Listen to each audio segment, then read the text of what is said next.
ليس البر أن تولوا وجوهكم قبل المشرق والمغرب ولكن البر من آمن بالله واليوم الآخر والملائكة والكتاب والنبيين وآتى المال على حبه ذوي القربى واليتامى والمساكين وابن السبيل والسائلين وفي الرقاب وأقام الصلاة وآتى الزكاة والموفون بعهدهم إذا عاهدوا والصابرين في البأساء والضراء وحين البأس أولئك الذين صدقوا وأولئك هم المتقون.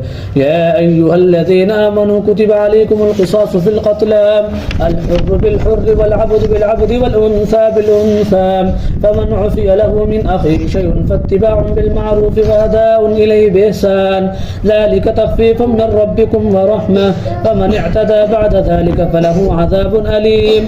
ولكم في القصاص حياة يا أولي الألباب لعلكم تتقون. كتب عليكم إذا حضر أحدكم الموت إن ترك خيرا الوصية للوالدين والأقربين بالمعروف حقا على المتقين ومن بدله بعد ما سمعه فإنما إثمه على الذين يبدلونه إن الله سميع عليم.